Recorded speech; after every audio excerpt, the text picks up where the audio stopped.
Well, we don't have any pressure, mate. Put up your hand if you think we can win. There you go. So no one thinks we can win. Two absolute heavyweights. England were just chasing the All Blacks. The most successful sporting team. We get to play one of the greatest teams ever, bidding for a three-peat. New Zealand! That brings an element of pressure to their team. Eddie, seems like you've been loving the build-up to this week. We're all very excited, ready to go.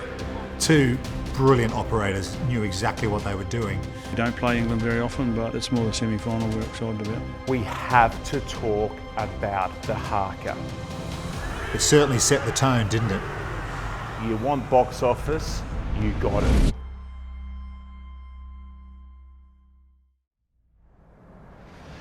Welcome to Japan, which becomes the centre of the sporting world. 2019, the first Rugby World Cup to be played in Asia, in Japan. 20 teams will battle it out across 12 venues for the right to lift the Webb Ellis Trophy. It was unique. Japan brought its own flavour to the tournament. Top of the game, as ever, were New Zealand, but England were hot on their heels. Well, after England's premature exit from the 2015 Rugby World Cup, they found the best coach available, and that was Eddie Jones. Haka, on the job. A wisecracking Australian with a great record at World Cups. Eddie Jones had come in and taken over and taken this England team on this incredible run. And winning a Grand Slam in his first Six Nations. An injection of confidence, creating a side that believed in itself. Suddenly the mood on English rugby flipped completely, and Eddie was viewed as this absolute kind of masterstroke of an appointment. We wanted to be the world's best team because you could see the ability was there, and we just needed to change a few things. Change the way we train, change the way we play, change the way we think, and we've progressively done that over 4 years. But, you know, things slightly started to change in the season or two leading up to the 2019 Rugby World Cup. They'd gone for a little bit of a slump in 2018 where they leaned hard into this new strategy of kicking the ball a lot. England really sought that out as the way that they were going to win games, and through their set piece as well. They didn't play at their best in the wins over Tonga and the wins over the USA. The performance against Argentina, the 39-10 win, was almost the moment that they woke up. It's George Ford's try! And that set up this quarter-final for England against Australia, this enormous chance for revenge after what had happened in 2015. It's going to be 2 in 3 minutes! Johnny May again for England! 1 week ago, I was going to get sacked. Someone wrote there was going to be blood on the walls at Twickenham. And now we're in the semi-final. And now we've got a chance of going through, and we're just excited about it. The All Blacks as grandees of world rugby, they perennially at the top of the world game. The best test match outfit of all time. They hadn't lost a World Cup game for 12 years coming into this Rugby World Cup. You've got to really tip the hat to Steve Hansen, what he did with that All Blacks team. They had almost a 90% win record in the Steve Hansen era. I mean, they were the best. They were the team to beat in Japan, no doubt about it. They were favourites. A win over New Zealand was viewed as kind of the benchmark result, and when England had that win in 2012, Manu Tuilagi's kind of breakout game, I think everybody still talks about that win so much because the gap between New Zealand and England was viewed as so significant. That's the template. That's how England beat New Zealand. Didn't happen often, but on that day they got it absolutely right. They know they're human. You know, they bleed, they drop balls, they miss tackles like every other player. Well, this week the pressure's going to be chasing them down the street. Thanks, guys. Thank you. Cheers.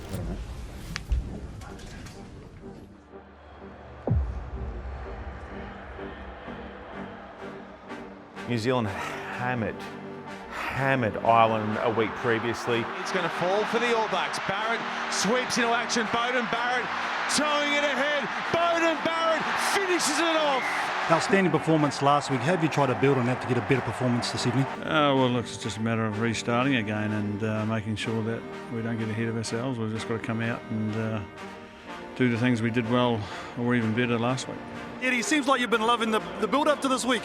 Yeah, no, we're ready for this week, mate. We've had 2.5 years to prepare for it, so we're all very excited, ready to go. We've had a good preparation. We've worked hard. They believe in each other, and it's just getting out there and performing now. So you don't play England very often. How are the boys relishing that opportunity? Oh, look, they've been excited all week about the opportunity to play in the semi-final, and we don't play England very often, but it's more the semi-final we're excited about.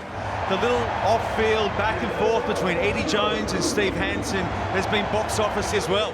Two brilliant operators knew exactly what they were doing.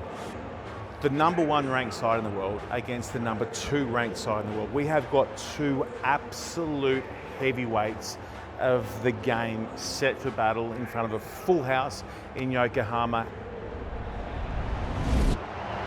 There's the black machine. 11 of those 23 have been here, done that. 72,000 in the house here in Yokohama. The roar that greets both these sides will be something else as the taiko drums beat loud round Yokohama. Most of the Japanese fans who were there were on the New Zealand side, but there was a wonderful swirling atmosphere. It was just this massive energy. It's hard to describe how incredible it was. It was absolutely electric.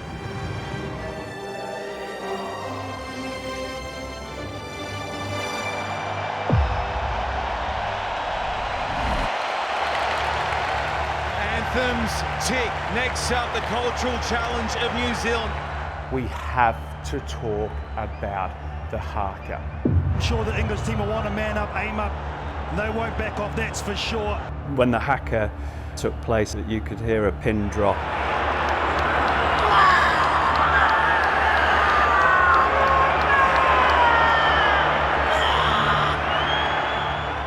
Joe Marler creeps his way all up over halfway. He's maybe 10 metres halfway, and he knows he's not supposed to be there. He knows there's a fine coming.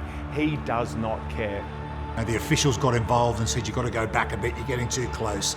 The All Blacks like it when opposition teams respond to the Haka in a strong, positive way. It's not a sign of disrespect for England to form up in that V formation.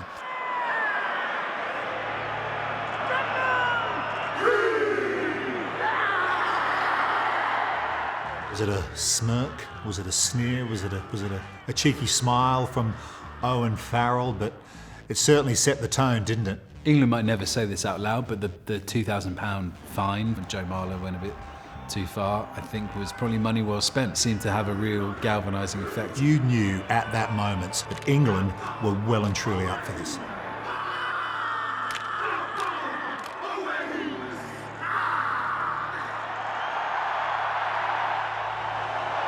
You want box office? You've got it.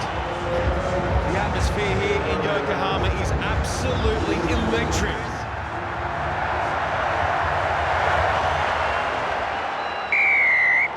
We are rolling on semi-final #1, New Zealand v England, and they mix it up right from the kickoff.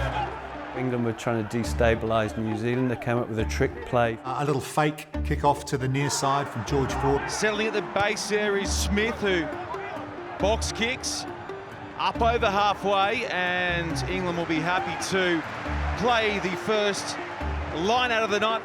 I think England were just wanting New Zealand to kick the ball out so as they could start their attacking game from a set piece. I think they felt at line out that they were going to have a really good day. They thought if they get an opportunity early with the ball in hand off the set piece, then they could put pressure on New Zealand. England are the first side who get an opportunity to run it off a line out. And what follows is very nearly some of the most perfect test rugby I have ever seen. Ford, they bash it up through, hard running, Tuolangi. Continue to work it around the corner here. Shifting wide now, looking to get Watson into the play. Lovely ball from Daly to Watson, who was a real handful last week in the win against Australia. Good quick ball here for the English. Ford, deep. Farrell sends it wide. In the line goes Daly. Daly loops it long and finds A freewheeling front rower out wide. The power, energy, the intensity, the vigour with which England started that game. He keeps it alive. England moving hard and up the park here, 5 away. It began back on the 50-metre line.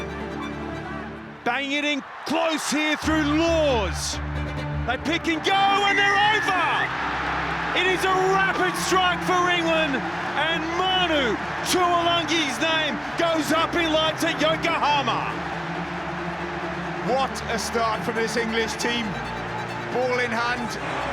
Bruce Elliott Daly on the outside. Just got on the outside of the drift. Missed tackle. Great play from Watson. You spoke about him, Sean. He was electric against Australia. Keeps the momentum going, keeps pumping his legs. Great offload from Courtney Laws. 2 or 3 phases later, and the power of Tuolangi. What a start for England. Incredible barrage, 7-phase barrage that ended up with Manu Tuolangi going over for a try after 100 seconds. It was a shock and awe start. Very rarely will you see New Zealand miss so many first-up tackles. History tells us that a midfield is so important in top-level elite Test rugby. On his day, playing at his peak, Manu Tuolangi was a match winner for England. We saw that in 2012 against New Zealand, and the early stages of this semi-final, we saw exactly the same thing. Manu Tuolangi caused New Zealand all sorts of problems. That New Zealand midfield wasn't too settled really going into the tournament. They tried a lot of different combinations, and I think England felt that was an area where they could hold an advantage. Owen Farrell playing inside centre with Manu Tuolangi outside him. Thought maybe that would be an area that England would target, but you also knew that in a World Cup semi that Leonard Brown and Goodhue were going to have a massive crack. And that's a wake-up call for the All Blacks. There was a general feeling after the opening try from England that was one of surprise of how dominant England were early in the game. And if anything, we thought that it was going to be the other way around, that New Zealand were going to be putting a lot of pressure on England early. But the complete opposite was happening. Lala. Ripped away. And now with the Tojo, they look to swing in the line out wide. He shapes the pass and bangs it up himself. Nepo Laulala, who's arguably the biggest bloke on the field, charging at George Ford, who somehow, as the smallest bloke on the field, finds a way to sort of get in and rip the ball out and dislodge. And you thought, okay, all right, England will throw some shots for the rest of this one. They're not going anywhere. They go to the front, and now they swing it back to this short side. That was Underhill taking it forward. Sinclair up for Vunipola. Billy Vunipola. England's big men happy to distribute. This guy happy to rumble over the top. Tuolangi touch isolated. It'll still fall for his side. Here's Mako of Vunipola. Youngs, one off. Tightening the attack here and slowing it up a touch. Again through Mako Vunipola. Ford. Out the back he goes. Daly dinks it in behind, looking for Watson. Goodhue's back. Goodhue beats Watson, and now these are cheeky meters from Goodhue. Great run from his own danger zone. Smith back to the safety of Barrett, who flat bats that one to touch. Great work, Goodhue. Oh, Jack Goodhue take a bow.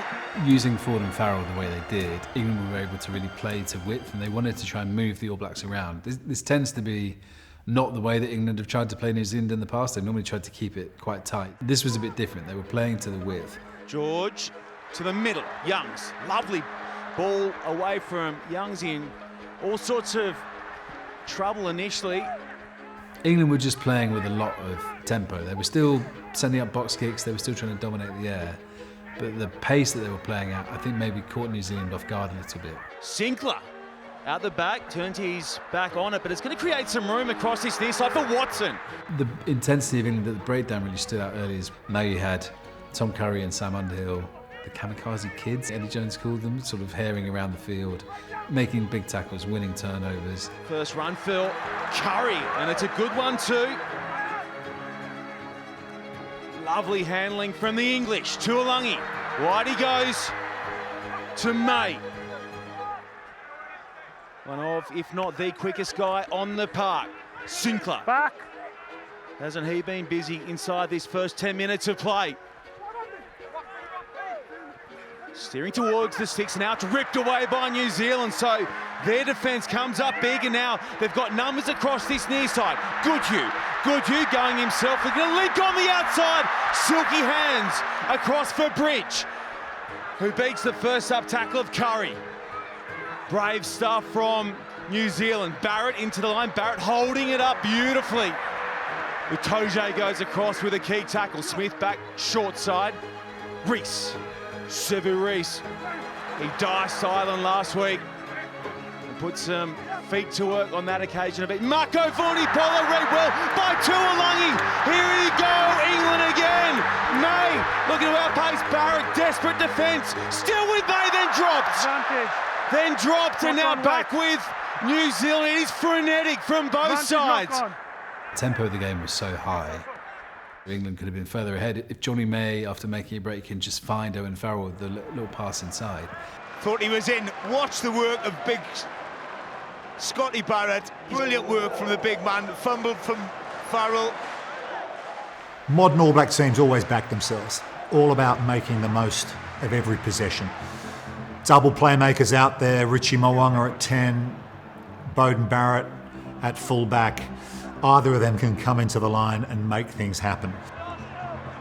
Barrett, Scott Barrett, goes low. Mo'unga mixing it up, going short side, bringing it in behind, and clever work off the boot there of the All Blacks number 10. Richie Mo'unga and Beauden Barrett, you got two of the best playmakers in the world, and I think that for New Zealand, from their point of view, they thought that was a pretty effective combination.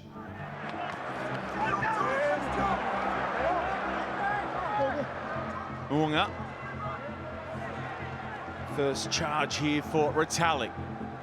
Barrett playing field position, looking to catch Daly out of, and he reads it well, then smacks it back out the park, but it's taken him by his opposite number back to the air.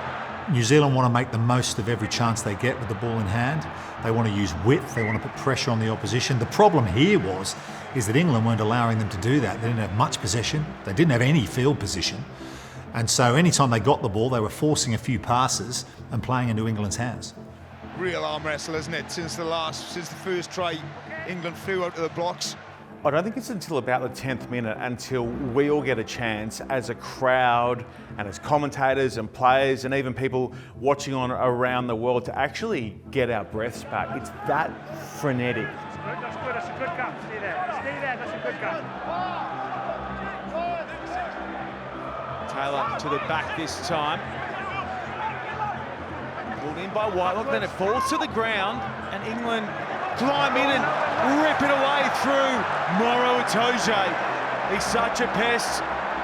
Oh man, Maro Itoje was on another plane that night. Maro Itoje has this incredible ability to win possession back, to force turnovers. His athletic ability is second to none. George gets his call. It's bunched at the line-out, brought down well though by England. Ford, Tuolangi, looking dangerous. They're three big-time ball carriers. Vunipola, Tuolangi and Mako Vunipola have got them moving in the right direction. Lovely late switch there for Farrell. Farrell tries to squeeze it away. It was a low percentage play from Farrell, and now New Zealand whack it up the park. Leonard Brown gives chase. Tuolangi's back with Ford. Itoje there as well. Here's May. What can he create in the broken field? Goodhue rides him into the turf.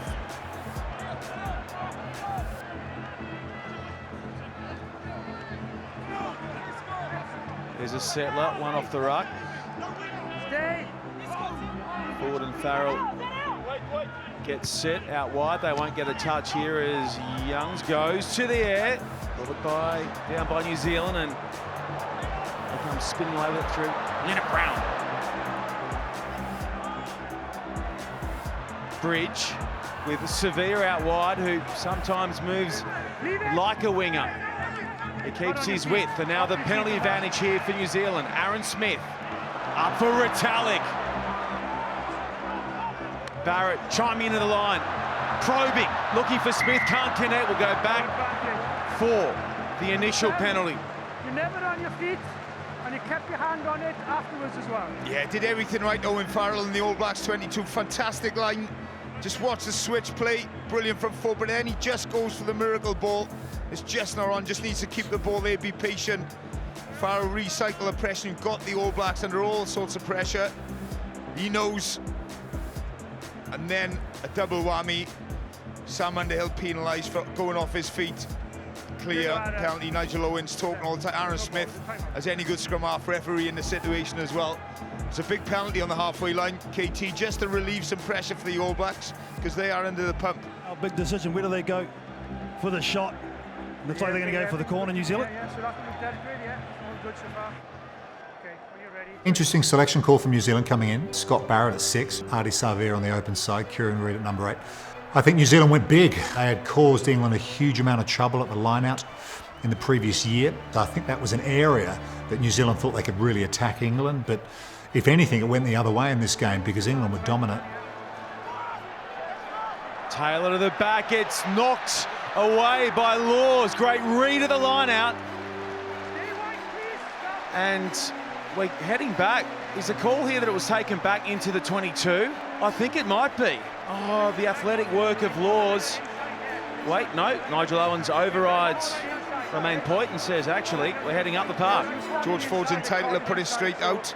Great work from Courtney Laws. That's all the homework throughout the week. Sat in front of a computer, looking over endless footage of New Zealand lineouts. Yeah, I think there was a key figure in this match who wasn't on the field, and that was Steve Borthwick. I mean, he had done his homework. Every time New Zealand throw the ball, England contested. They contested in the right areas. And every time, even when New Zealand did bring down the ball, it never looked secure, safe, money ball. It's money at the front, and they now edge it up through their rolling maul. It collapses. Maro Itoje over the top.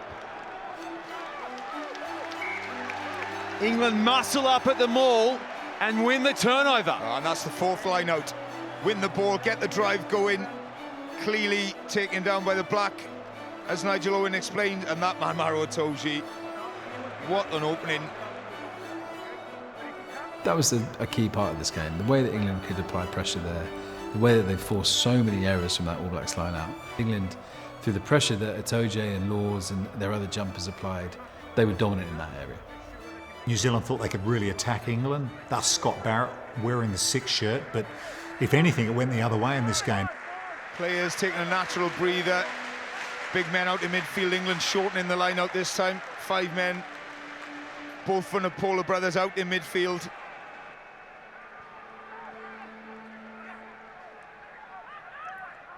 Laws, beautiful again.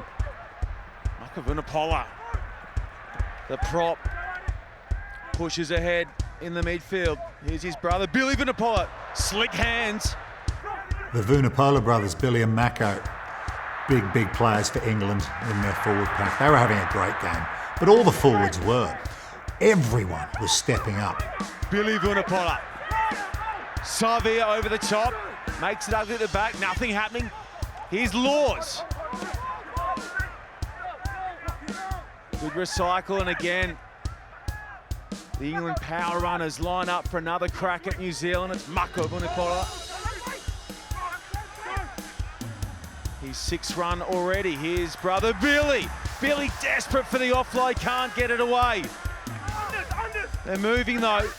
They're moving in the right direction. They play on! It's play on! It's a try for England. In goes Sam Underhill. Yeah, I think this is right in front of us. I think this one is coming back. Nigel Owens is going to check for obstruction.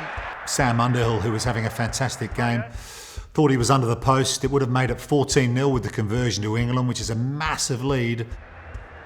But I want to check if the dummy runner, Mark Williams, took a defender out. Yeah, I think penny for your thoughts. Whitelock has turned in, but I think the fact that he's gone in front of the ball carrier, Curry, will suggest it's going to be overturned. Try gets scrubbed off, but again, another really good look at this dominance of England, creating opportunities when New Zealand hadn't been able to. And he does take out the option of a defender. Correct. So the no try penalty is going to be back here. Correct. Underhill is such a valuable player for England now, and he was such a valuable player for England then with his combination with Tom Curry, the way that they attack the breakdown. Eddie Jones loves a nickname, doesn't he? And the Kamikaze Kids for Tom Curry and Sam Underhill. And they were just so brilliant in this game. Just their energy levels, their physicality, their dominant tackles, their ball carrying. They were all over the park. These two blokes, the Kamikaze Kids, could not be shifted. And the next thing you knew, the crowd all of a sudden feels like we're at Twickenham. Yeah, they've got away with one, New Zealand. Clear obstruction by Ben Curry. Smith, Moonga, Goodhue.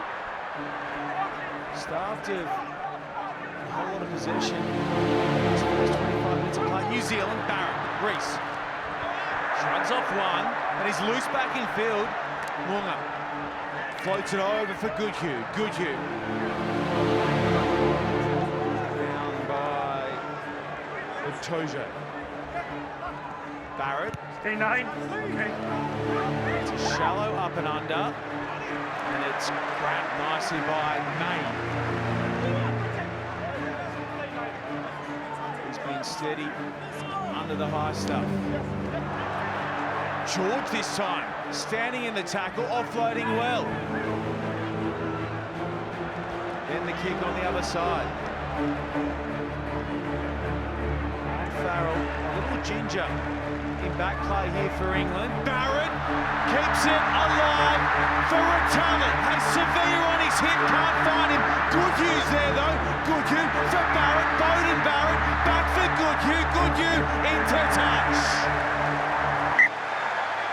That's what they can do. Just when you think you've got New Zealand, they can create something out of nothing. It's the first bad kick. The All Blacks have always loved to counter-attack, loved to take their chances, and you felt that was their best way of getting into the game. Big charge from Brodie Retallick. He's a fine sight in rugby. There was some doubt whether he would actually make the World Cup because he dislocated a shoulder in the Rugby Championship in the lead-up. But he showed with that galloping run that there was plenty in the tank. The polish was just missing a tiny bit on the New Zealand attack, especially in that first half.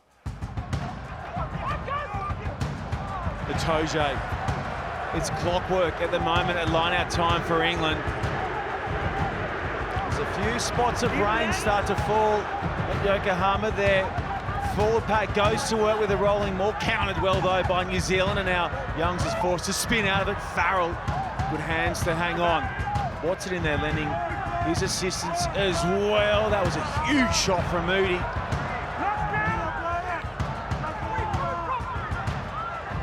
Sinclair. Owen Farrell in all sorts of strife. Near side, now the drop goal.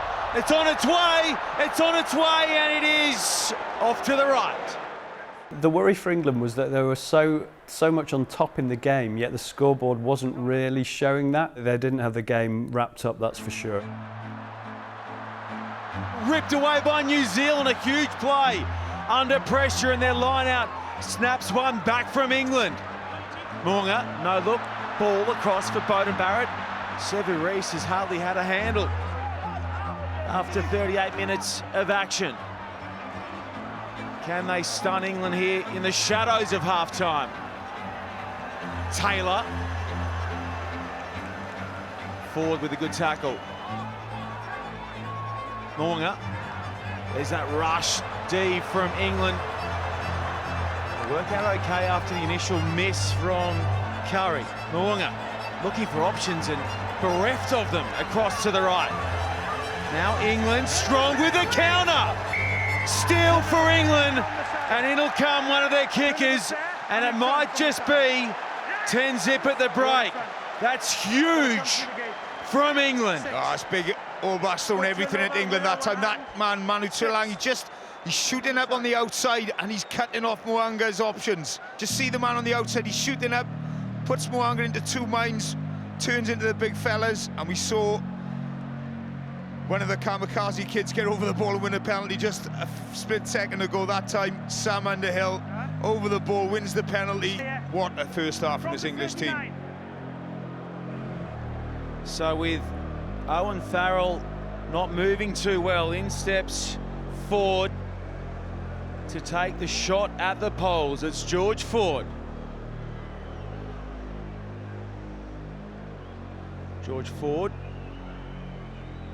45 from home. Ford looking to draw it back. Ford, it's got enough on it. England go up by 10.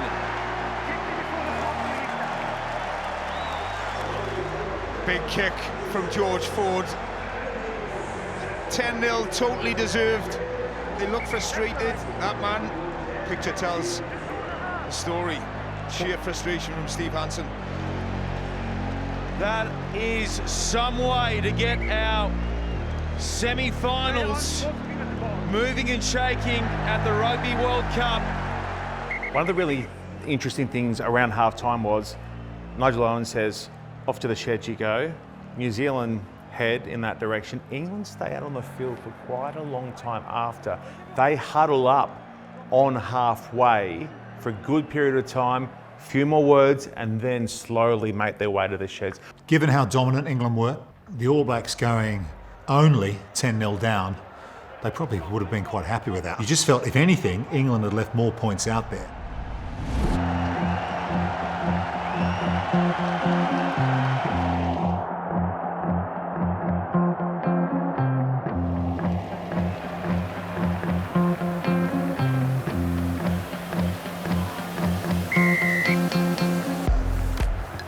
Again, New Zealand v England, second half underway at Yokohama International. England are up by 10. As the game goes on and New Zealand start looking at the scoreboard and thinking, hang on, we're getting outplayed here, but we're not out of this game because it's less than 2 scores. It starts to create little doubts in your mind about whether you can get over the line. Barrett goes up, Daly out-leaps him. It's going to fall here for Sinclair, I think it is. What a game he's had. Now the grubber in behind, tidied up by New Zealand. Lost then after the contact.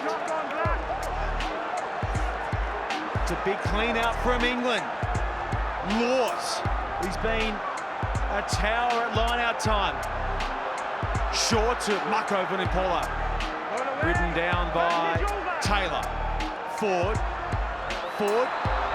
Keeping alive out the back, tidied up by Vunipola. Billy, now it's loose for Johnny May. Both sides going at it hammer and tongs. So some of it was slightly imprecise. There's a bit of panic maybe creeping in on the New Zealand side by this stage, but they're needing to make things happen. It's read by Reese. Reese then throws it loose back for Youngs, who grubbers ahead. Barrett left to tidy up, but Toje over the top, holds his feet well. Can he get the turnover? He forces the penalty. It's lung-busting stuff from both sides. And on this occasion, England with a huge result. Oh, it's frantic, isn't he? Thought Reese was away, just scrambled back. Brilliant anticipation from Youngs. Puts the grubber in. Barrett wanted to find it in field, but look at it. He's just swarming all over the New Zealand breakdown at the moment. All the England forwards, the front 5, the back row. You see Henry Slade come on for Johnny May. Cause a reshuffle in the backfield. But this is where the George to Itoje. Itoje rips it down for England. The counter mauling is excellent from New Zealand. Checked once. Now they edge it a little closer. Oh, it's a tough handle at the back there in slippery conditions. Youngs! England go clear by 15! Well, they backed themselves, England. They went for the 5-metre line out instead of taking the 3. And the gamble has paid off. Control, precision. But, oh, did that go forward? No. Question mark, as the minute TMO hasn't picked it up. And now he has. Now. Yeah. Just juggled. In real time, you could see that the ball, I was just going to say, just lost. Ben Youngs has a try disallowed just for a tiny little knock-on in the maul by Billy Vunipola. Huge relief for New Zealand. To go down 17-0 at that point might have been curtains for the All Blacks. I mean, New Zealand did have some history against England of finding our way back from deficits. Still a 2-score game, and we know that New Zealand teams can come back from there. Youngs. Forward. Holding it up. Now they punch it towards the 22 again. Youngs. Utoje with some room, almost got through. It was a desperate low tackle from Nella. They came off the hand there, surely, of Smith. Okay. Yep. Knock-on advantage here for England. Tackle off the ball, in fact. England. Here they come through Slade. 10 from home. Farrell helping secure. Tuolangi in there at scrum half. They had 5 wiped off moments ago. Can they convert this time around? Youngs, they fold open. It's bouncing across the deck. It's scrappy and no real advantage. Who's this one on? Number 20 black. Kane. On 8 Sam Kane on Billy Vunipola, and it's an absolute laydown shot from right in front. Sam Kane comes on just after half-time, and I think a lot of people were surprised by the fact that he wasn't in that starting side, but it was clearly a tactic that they wanted to go with that bigger cattle up against a big side. I mean, that England back row was muscle-bound. I think this was a heads up to England saying, yeah, you've been better than us for 40 minutes. We need to introduce someone else to try and level that up. Just the basic errors from New Zealand. Here's the chip shot from Ford. Boom!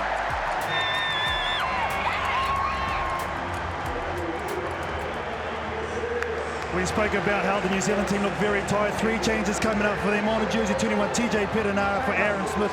Sonny Bill Williams in jersey 22 replacing Jack Goodhue. They go very deep in the bench. They need something in Ted right now.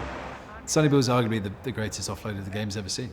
I think the way that he plays gave New Zealand such a point of difference in terms of his ability to free his arms. It was the right call at the right time, 54 odd minutes. You've got to get your Ferrari out of the garage and try and put some pressure on England, because at that time, New Zealand's attacking game just wasn't humming like we're used to seeing. Finally, they put themselves inside the England 22 here in New Zealand. Moody. Perenara. Out the back it comes, and then there's some monster D in the midfield. It was Underhill with a shot. Perenara. Beauden Barrett slides it in behind, but it hits some boots on the way through and bounces back for Beauden Barrett. Perenara. Out the back to Reed. Beauden Barrett. Kane, lovely hands for Sonny B. Williams. Over to Severis. Severis bouncing a touch. Were there any arms in that tackle from Slade?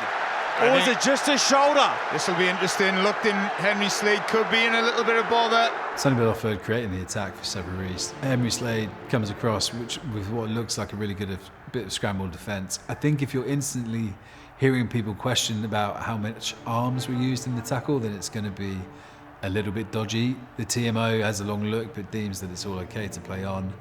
Step. White step.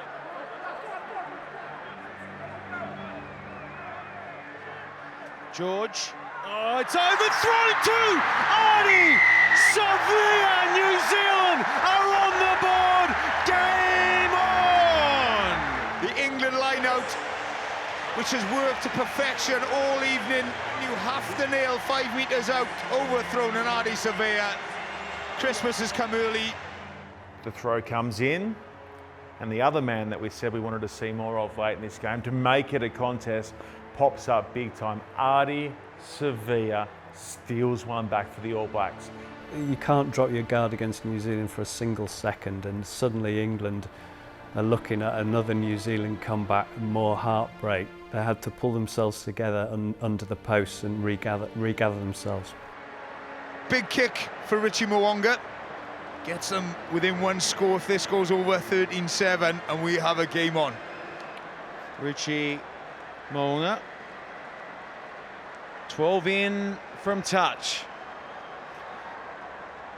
Here goes Richie, and it is a sweet shot at the poles. You don't want to give these guys a chance. You cannot leave the door even the tiniest bit open. It's game on now. The All Blacks chant goes up in Yokohama. Tuolangi. Happy to run straight at and over. Sonny Bill Williams. Vunipola. It was Mako Vunipola. Utoje after the in-ball there from Farrell. An unlikely man at first receiver in the form of Dan Cole, but he does a great job of taking it forward. Now Ford looking to dissect the Barrett boys. And more massive defence. And now the knock-on advantage for England. They've got numbers away to the left. Youngs floats it over the top for Tuolangi. Tuolangi holding up for Daly on the switch. 5 out. Championship style play from England. Youngs to Billy Vunipola. Getting closer. Youngs looking up now, nothing happening short side, goes back to Mako Vunipola. And now putting it to work in tight. They'll take some stopping in here with their huge forward pack, England. Youngs surveys, what's the play? Vunipola. Vunipola peels out, penalty advantage here for England. Youngs. Ben Youngs. Got numbers on the outside. Oh, floats it over to Ford. It's grassed and we're coming back for the penalty. Exactly what they would have wanted England after conceding that try. And take a bow, Sam Underhill. You can't overstate the impact of that moment, because this is a guy who's a tried and tested with New Zealand. And Sam Underhill has absolutely destroyed him. Ford with the opportunity. Ford nails it. England 16, New Zealand 7, and we've got 17 to play. You can feel it in the stadium by that point, that the game is flowing towards England, that there's almost nothing New Zealand can do about it by this stage, and that the England players believe they're going to win that game. Hines calling for George to offer a shield, back it goes. Ford looking for touch. They'll go up-tempo here, they have to. It's Bowden Barrett infield for Geordie Barrett. Now with Sonny Bill Williams. Sonny Bill Williams numbers away to the left. That's a lovely ball. Great hands as well from Reid. Still alive down the far side. Perenara ripping at it. Sonny Bill Williams. Here we go through their big men. It's a tough ball, a long ball for Reese to go back and lean up, and in goes Tuolangi again looking for the steal. Who's it with here? England. Although Nigel Owens hangs his hand out to the right, and New Zealand have the scrum feed. Hand in there, just clear hand from Manu Tuolangi playing the ball on the floor. Just blow to the head, and in this day and age, it's a penalty. Reckless, clumsy, not sure what it was from Sam Whitelock, maybe a bit of fatigue setting in. He played most of the match up to that point. Just an absolute nightmare for Steve Hansen and his coaching staff. Having worked so hard to win a breakdown penalty, to then see that reversed, you cannot have a senior leader like that making those kind of mistakes. Sam Whitelock has never lost a World Cup game. Down by 9, Itoje again at the line out. He's jumped well on his own ball and he's put pressure on when New Zealand have been pinging it in. Hines rolls out. Penalty advantage here as well for England. Hines, Itoje. Hines, deep for Farrell. Billy Vunipola. Towards the 22, still under advantage here. And we're heading back.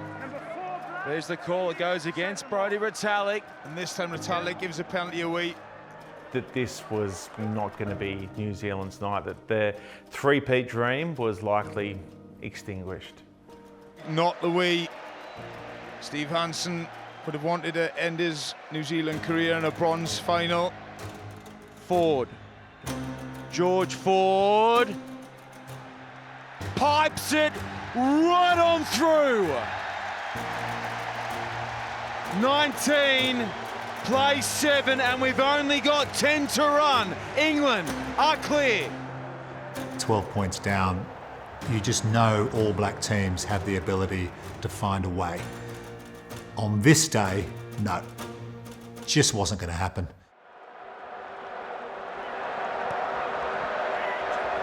It has been a complete performance. They open with such skill and pace to set up that 7-0 lead, a lead they've never relinquished. Perenara, Sonny Williams, swings it out the back. Kane, isolated. There is just no way through this English wall. The full-time gong goes at Yokohama International, and still they keep whacking England. They're happy without the ball than with it at the moment. They're really tenderising the All Blacks. They come up again. Sonny Williams, Jard. They are all out on their feet. It has been an absorbing, physical, platinum class semi-final that sees England kicking it backwards for Jordie Barrett. And that sums up the game. Fast-paced and fantastic, and it's England who come away as winners. Eddie Jones has done it again. He has masterminded a huge World Cup upset. His men are too good for the All Blacks. Full time, England 19, New Zealand 7. The 2012 win for England against the All Blacks at Twickenham was seen as a great day, but this was next level good. It was one of the great days for English rugby. The scoreline didn't reflect how dominant England were.